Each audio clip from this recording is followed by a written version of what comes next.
Why did two former armed forces chiefs and a former vice chief of army staff tell the media that they did not endorse a letter signed by over 150 armed forces veterans warning against the dangers of politicizing the armed forces? Today, Major General Sudhir Vombatkare, who had organized the campaign, has said this writer meticulously recorded the email responses of veterans who had endorsed the letter to the president in the time sequence of their receipt, and the responses of all three senior veterans who had denied having endorsed the letter are on record. Some of these are already in the public domain. As regards the regrettable comment of this letter being fake news, it is necessary to state that the letter is neither news nor is it fake. Joining us on Left, Right and Centre is Major General Sudhir Vombatkare. Thank you very much for speaking with us. What does this mail trail that you have talked about from the two former armed forces chiefs and the former vice chief of the army indicate? One of them, at least, Air Chief Marshal Nirmal Suri, has told NDTV that while he was in agreement with the fact that armed forces should not be politicized, he certainly wasn't in agreement with any final draft of the letter that was sent, simply because he didn't see it. How do you respond to that? You see, I have the greatest respect for Air Chief Marshal Nirmal Suri, and I have no doubt that he has got his own reasons for saying that he has not seen the letter which was sent to the president, which he was to endorse. But the fact is that on the mail, he has actually endorsed the letter, because it is there connected in the mail. The letter to the president is connected. And can you tell us, in fact, exactly what he says in that email trail that you have? And if you can read that out for us.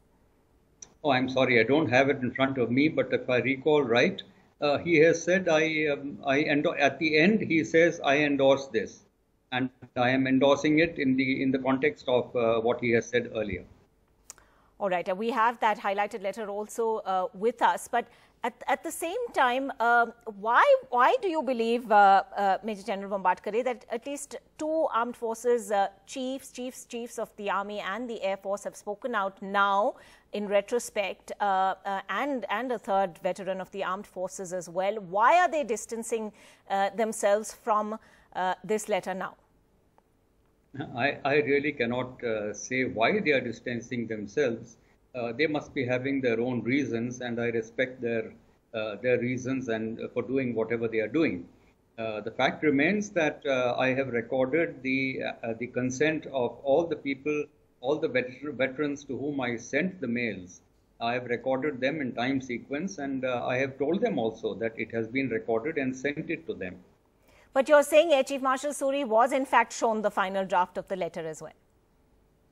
Well, he would have seen it in the whole mail, because it was all there in the mail together with other people's, other veterans' emails. It was not sent to him alone. But there is the other problem that Rashtrapati Bhavan now says that they have not received any such letter. How did you communicate the letter with Rashtrapati Bhavan? The letter was sent by email to 3 addresses in Rashtrapati Bhavan. If I recall right, one of them is President of India at rb.nic.in. And I do not know how they have not received it. That's not clear to me at all. So you believe you sent it to the correct email address? Of course, it was sent by Major Priyadarshi Chowdhury. I did not send it. He sent it, and it would have reached. And how do you respond to how this has played out over the last 2 days? Do you believe that, the naysayers, as it were, the people who feel that, they didn't want to be signatories, but their names were used anyway, they have somehow diluted the message that you and other armed forces veterans were hoping to send out? Not really. I don't think the dissent of 3 senior officers has diluted the message. Actually, the message is very clear, and those who have signed it in the best interest of what they think is retaining the secular character of the Indian Armed Forces. So their dissent or withdrawing from signing it has not made any real difference to the message, the context, the text of the letter. All right, Major General Vombatkare, thank you very much indeed for speaking with us and setting the record straight on that. We're also joined on the phone line now by Air Chief Marshal N.C. Suri, the former Air Chief who did respond to the email campaign but has now distanced himself from it.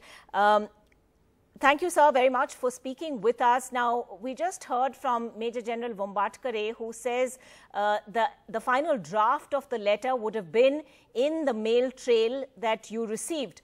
What would you like to say about that, and why have you not wanted to be a signatory to this letter? Well, thank you very much. Thank you very much.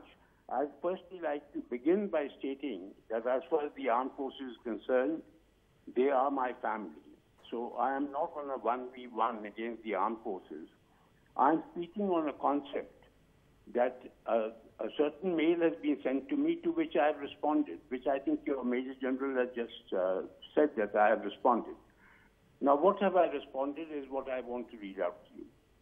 I am of the firm opinion that the armed forces must continue to be apolitical and oriented to serve the country through the democratically elected government. Mark the words, through the democratically elected government. This would be in the larger interest of the country. It is in this context, please mark this, it is in this context that I endorse the appeal to the Supreme Commander. I have signed there Chief Marshal N.C. Suri. Now, the punchline here, it is in this context, which means it is only this that I support. And if you ask me as to why don't I support the politicization of the armed forces, it's because I have no evidence available to me. For instance, I cannot loosely use the word that people are being politicized. On one side, we say people are being politicized, other people. In the recent history of our political thing, if you go through how many people from the armed forces background have joined the political parties, they haven't joined because there is a photograph shown somewhere or something else, or somebody has told them that, look, you come and join my party. They have joined willfully because they believe from the armed forces that we are the only section of the society that knows the true meaning of democracy, that knows the true meaning of freedom of speech, and knows the true meaning of secularism, because we practice it at all times. So please understand that my statement clearly indicates that it is in this context that the armed forces must continue to be apolitical and serve through the democratically elected government, and that this is in the larger interest of the country. And that's all I endorse. I do not endorse anything other than that, because I do not know. Nobody has come to me and told me that, look, I'm being sort of called by certain political parties. They're asking me to join them, or for that matter, that they want me to take their agenda forward, or to motivate others to join them. Or fair enough, Air Chief Marshal. Pardon me for interrupting. So that people vote for them. Fair enough. That, I can't arbitrarily just turn around and say politicization. Fair enough, Air Chief Marshal Suri, but may I just ask you on the specific point that the letter brings out about referring to Uttar Pradesh Chief Minister Adityanath's comment, which talked about Modi ji ki Sena. I think that was something that a lot of people, including veterans of the armed forces, found objectionable. What is your personal view on this? All right. Now, first, I was retired from the highest position of the Air Force, which is the Chief of Air Staff, by rank as Air Chief Marshal. I'm 85 years old, and soon I'll jump into my 86th year. I cannot make an irrational statement. What does Sena mean? Sena means those people who support you. Now, in this context, firstly, all the BJP members support the Prime Minister or whatever, Modi ki Sena. The people who voted for him in 2014 are Modi ki Sena. And in fact, the fact that he has come into power as a Prime Minister, he's a Chief Executive.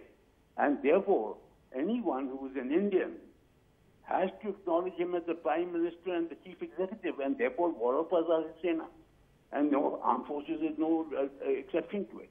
This is one way of looking at it. But I cannot turn around and say that because he said Sena, it means army in isolation.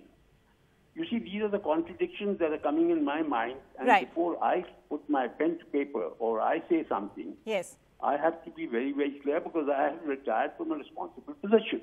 All right. Also, I want to reiterate that, look, there is some kind of misunderstanding. Either my statement has not been read in its full, in its entirety, and misapprehension is coming that they have just read I endorse the appeal. All right. I've said it is in this context and specific to those items. All right, all right. So that's a nuanced statement then, Air Chief Marshal Suri. But thank you for putting your point across to us.